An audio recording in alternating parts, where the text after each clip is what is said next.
you got to offer people something, and that something is almost always progressive economic policies.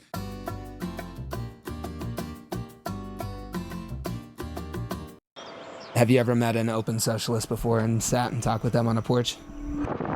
No, you drank it yet. You. We talked to real swing voters. What they told us will shock you. Am I the only one? Yeah. Sometimes politics is a lot less straightforward than we're led to believe. Especially in a place like this. Elliott County looks like any other part of rural Kentucky, but it's not.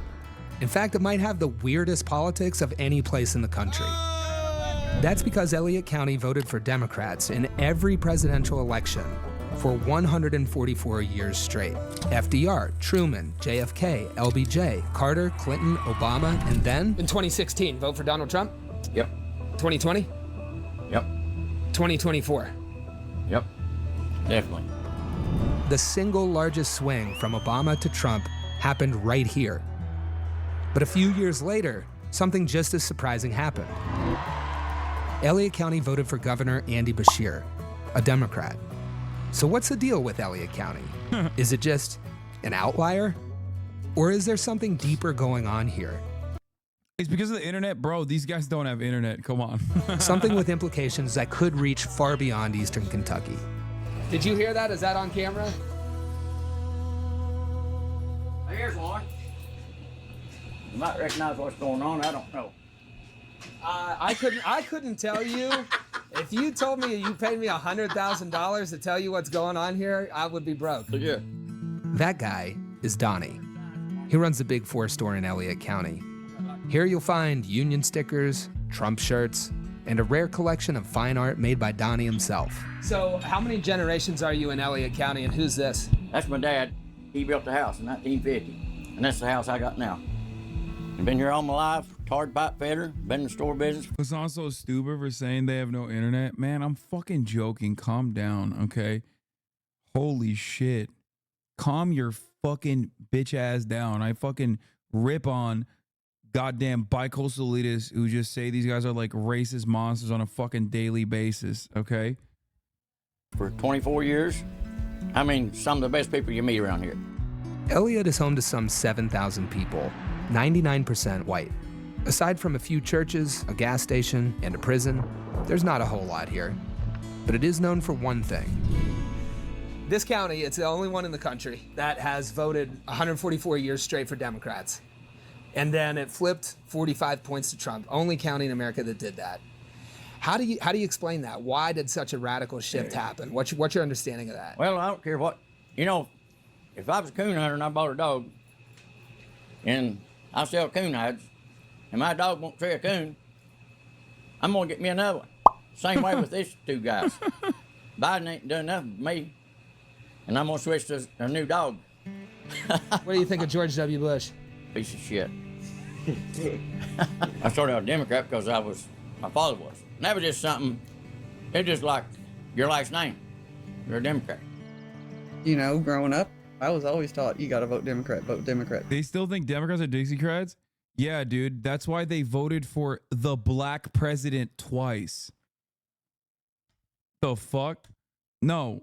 Like, party loyalty might come from Dixiecrat sentiment originally. But, like, these guys voted for Obama twice, dude. The fuck? Vote Democrat. What did it mean to be a Democrat? Was it connected to anything? That is just how the county went. The Democrats was giving money for the county, and we were trying to get roads fixed, trying to, you know, make this county something. Yeah. And that's who was helping us. When a county votes for one party for 144 years straight, it can be hard to know where that kind of loyalty even comes from. Some folks say that FDR's New Deal had something to do with it. The New Deal put millions to work building roads and schools and bridges, created Social Security, and established by law the right to form a union. And for decades, he's explaining that, by the way. At some point, a Democratic president did something monumental for their family history, and they honor that pretty long. This is it. Cemented the idea that Democrats were a party for the working class. Democrats were looked at for the poor people.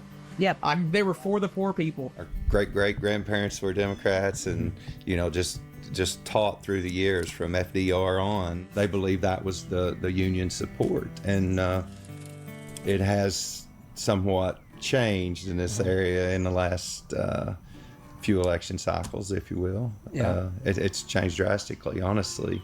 As recently as the mid-90s, Kentucky was a Democratic stronghold. Democrats controlled the state house, the governor's mansion, and the majority of congressional seats. But eventually, things began to shift. The party of workers and unions became champions of free trade and Wall Street. Democrats stopped chasing blue-collar voters in rural areas and shifted their attention to white-collar voters in the suburbs. And that left a vacuum that Republicans, who supported basically the same corporate agenda, were happy to fill. By 2012, Elliott County was the last rural county to vote for a Democrat in a presidential election. This is why I always maintain the position that, like, you got to offer people something, and that something is almost always progressive economic policies. If you don't do that, if you don't actually deviate from the Republican Party on that front, and the Republicans will never actually be on board with progressive economic policies, if you don't improve people's material conditions, then the Republicans are going to come and sweep in and talk about culture war shit. And that's going to be salient. That's going to be the only thing that these guys inevitably give a shit about. And that's precisely what happens in this circumstance. Okay? That's what it is. The same principle exists for Hispanic voters in the South.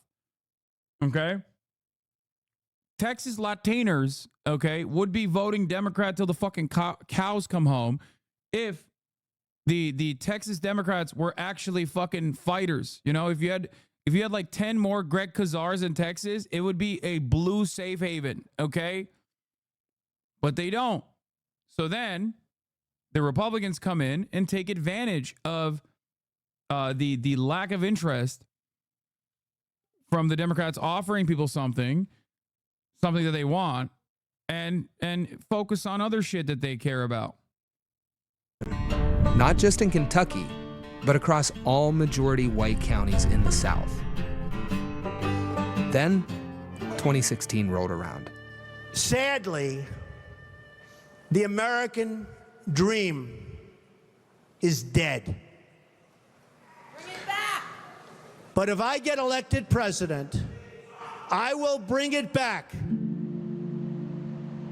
I think a lot of it is that we're tired. I'm not saying that Donald Trump's not crooked. I'm not saying Joe Biden's not crooked. They're all crooked. Yeah. But, you know, whenever we get an extra $30 or something in our paychecks, that makes a difference.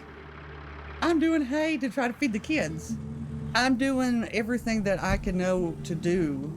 Yeah, they think that talking about funding the police, securing the border, or jingoism about military will win these guys over. They think Trump is better on all those things. Exactly. This is my point on fucking immigration. These guys, they're not going to be like, oh, well, I heard that Kamala Harris wanted to push a border control bill. Like, they already voted for Trump twice. You know what I mean? They already voted for Trump twice. Trump came in and swept them. These guys are not going to turn around and be like, well, seems like Trump is being hypocritical about the border bill situation. Okay. It's quite cynical what the Republicans are doing here, attempting to use the border as a talking point to keep winning votes. As, you know, not only a parent, Yeah. but as a person, you know, Is that getting harder? it's getting harder. It's getting harder as time goes on. Yes. How much opportunity is there for kids that are born in this county? And do most of them come back and live here? Most of them, there's nothing here to do. Everything good come to Elliott County has been with a union job. You go away somewhere to work, drive 2 hours, come home, hoping to retire before you got hurt or crippled. That's the only people that have done well here. Like the rest of the country, Elliott County has seen a dramatic decline in unions, which went hand in hand with stagnating wages. At the end of the 80s, the median household income in Elliott sat at $37,000, adjusting for inflation. Today, it's about $39,000. In other words, they haven't seen a raise in over 30 years, while the cost of living has only gone up. Even after 140 years of voting for Democrats, we have lived not in poverty, not near the poverty line, in extreme poverty.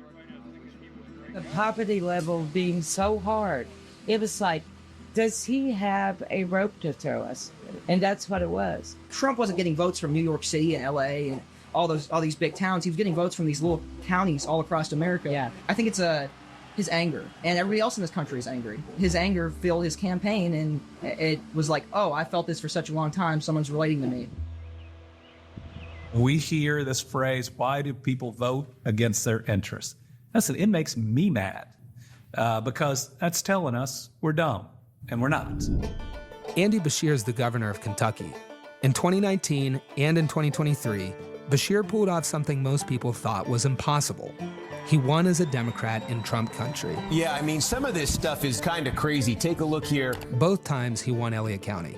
I certainly think, at least for me, winning Elliott County was about waking up every day focused on the same issues that Kentuckians wake up and worry about. It's not the outrage of the day in Washington, D.C. It's things like, do I have a good job, one where I can afford to raise my family? Who is moving my life forward?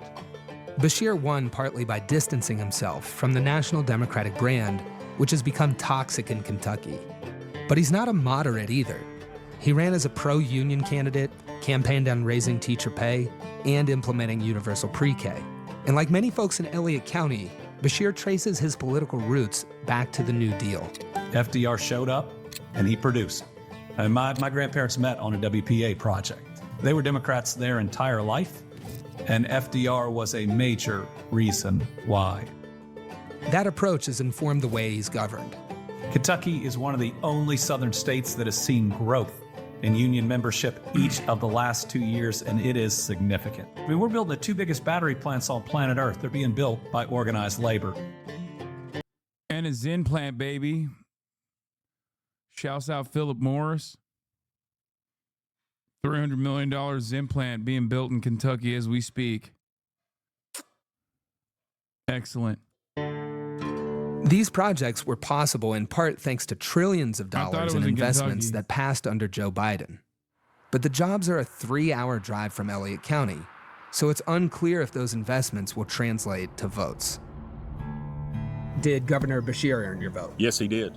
Did Joe Biden earn your vote? No. The way President Trump ran the United States from a Kentuckian's perspective felt better to me than the way President Biden has run the United States. I don't really know how to dive into that any deeper. It's a perception. It's odd that I'm torn here because I support Governor Beshear every day. Governor Beshear has been great for this state. Beshear has shown that Democrats can win in Elliott County, but he's still... They just announced a $232 million expansion on the Zen factory in Kentucky already. Yeehaw! Still isn't putting up numbers like Trump. No one is. What's it take to... They're building two, one in Kentucky and one in Colorado. Philip Morris, baby! Earn the vote in Elliott County, and how do you think Democrats win it back? I don't know. I mean, I honestly don't know. I can't answer that, and it's going to be lopsided again. People around here don't really feel what happens in D.C. affects them that much. I mean, they never feel it personally, other than we go to the gas pump and it's $3.33 or $3.35 or whatever it is. We're only seeing that, and so many people, you know, they want somebody to blame, I think. Him saying I can't explain why Trump is better is just a perception. Is why Trump has their votes locked in. Yeah, vibes.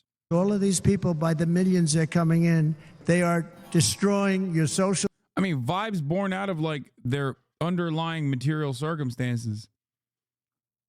The anger and resentment that they feel in their hearts for the Democratic Party stems from years and years of voting for the Democrats and getting nothing in return for it. And the Democrats basically fucking leaving them behind. Social Security and your Medicare. Fear is at the heart of Trump's politics. And few issues bring up more fear than the southern border. Where's the border rank for you in the list of, political issues? This is the funniest thing, because ain't no Mexican motherfuckers coming to Kentucky, bro, especially to this neighborhood. You know what I mean? Like, the fuck do you mean the border is my biggest issue? I mean, they are. They're just not going to this fucking neighborhood, okay? You know where they're going? They're going to the fucking trailer park down the street to the poultry facility, okay? That's where they're going. It's true.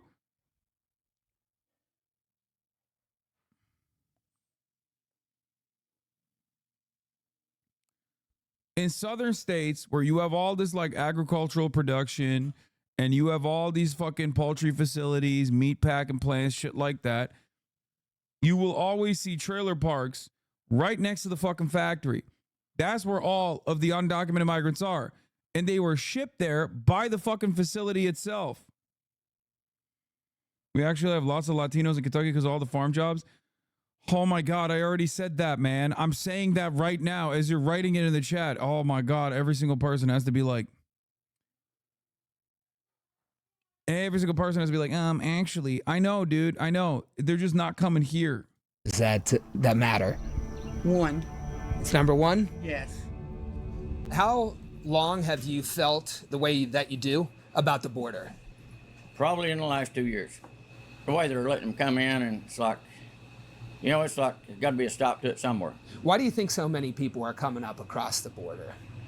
Well, it has to be, they've got to be a hell of a spot down there. I mean, I can understand what's going on. By the way, this is precisely why this very same guy could be convinced for amnesty, as in the same breath say that he wants mass deportation.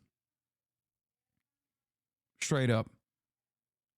Every single Republican is like this, dude. Every single American is like this. They just want something better. What are those forces that... Isn't that a huge L in multiple ways? It gives credibility to their taking our jobs narrative, though the company's fault, not the immigrants. And from another perspective, it's modern slavery. Yeah, no shit. The flow of undocumented migrants coming into the country is used by American corporations, specifically in the agricultural industry, as a way to depress wages overall. But the solution to that is not to fucking engage in mass deportation, which is never going to happen regardless. It's just a fucking thing. And if it would happen, it would be insane. But the way to engage with that is by documenting them and allowing them to unionize alongside the rest of the labor force, so that like wages can go up for every single person, so they can no longer be used as depressive, a depressive pool of labor against the documented labor pool. That's the point. That are keeping us on the road, whether you're coming from Kentucky or Honduras? Why are people moving around? This is literally what you've been saying for the past few days. People's feelings about the border are new. What? No, past few days. I've been saying this for the past decade. Not past few days, chatter. I've been saying this for the past few years, for the past decade.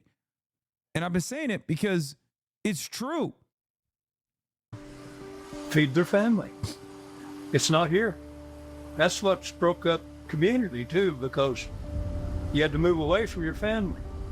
You got brothers you hadn't seen in 10 years because they're stuck in Michigan on an hourly job. They're leaving horrible conditions to come here. I get it. Right. I understand that. Right. But there has to be a right way of doing it. Where is our funding for those people? Why are we not putting it back into our Social Security, into our veterans? Why aren't we doing that? You tell me. You're the leftist. Yeah.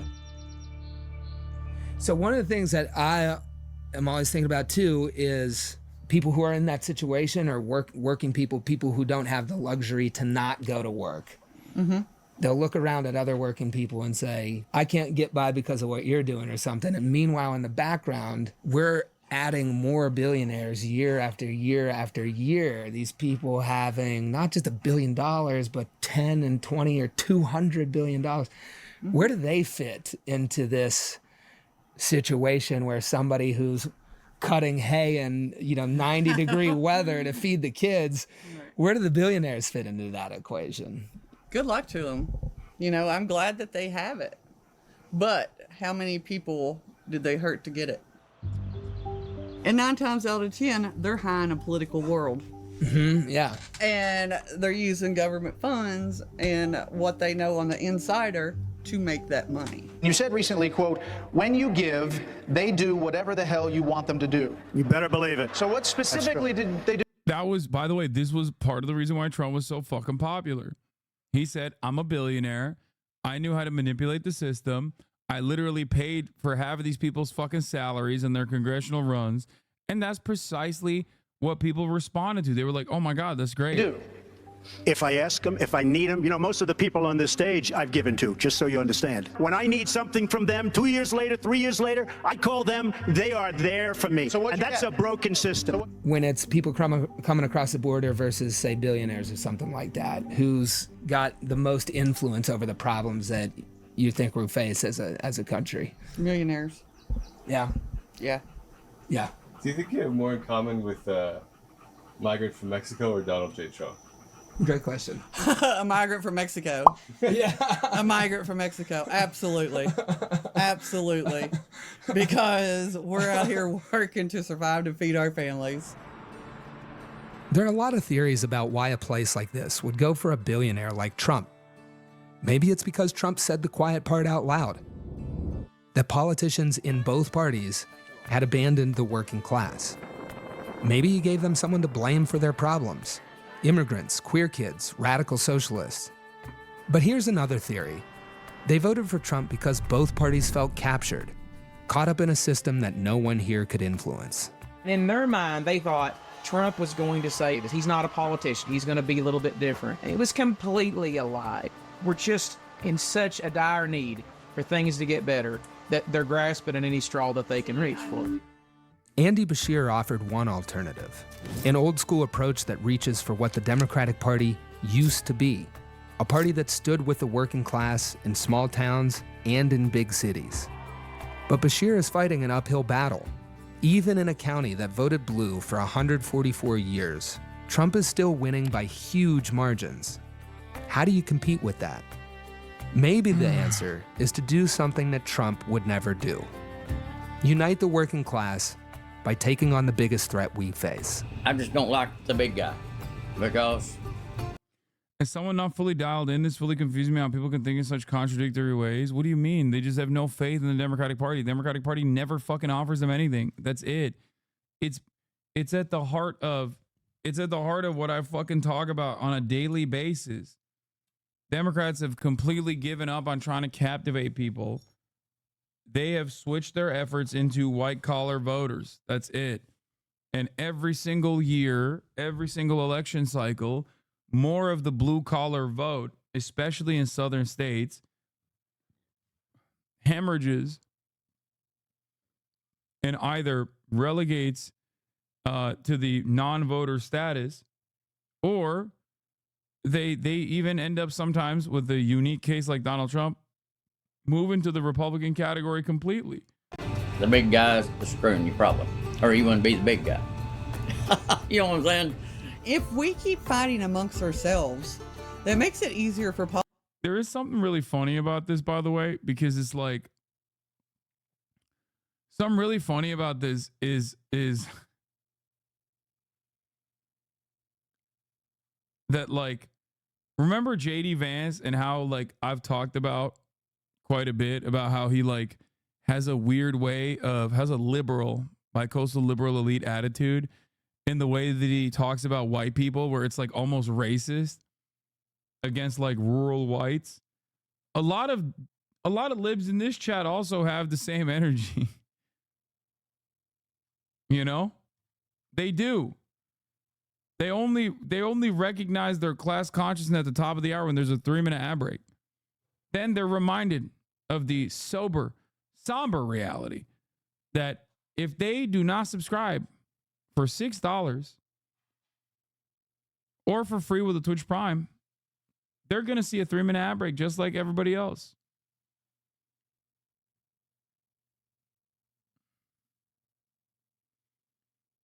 I remember my libbed up friend trying to dismiss the idea of economic anxiety with this because it's true. But the point is, they work hand in hand, okay? Yes, of course, white supremacy plays a massive role.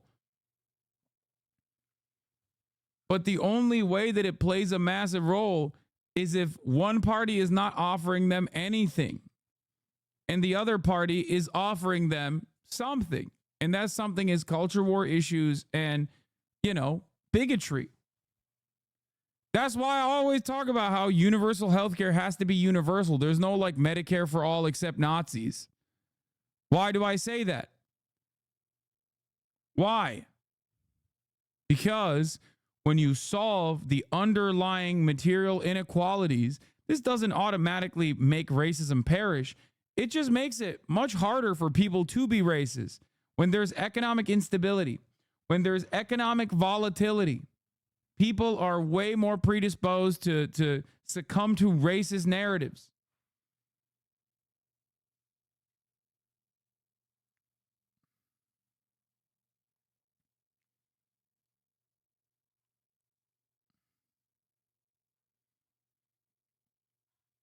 When your basic needs are met by one party, you're less likely to fucking shit on that party. When neither party is representing your basic needs, then all of a sudden, you're going to look for other shit. And Republicans are very good at the other shit. And this isn't just an American phenomena. This is a global phenomena with the rise of fascism everywhere in the Western world. Politicians to get a hold of you. Well, how do we get to a situation where the working class is united around common interests? Do you think that's possible? I would love to see it. Mm-hmm. Because if you could get the working class to stick together, maybe it would make a difference. It'd have to.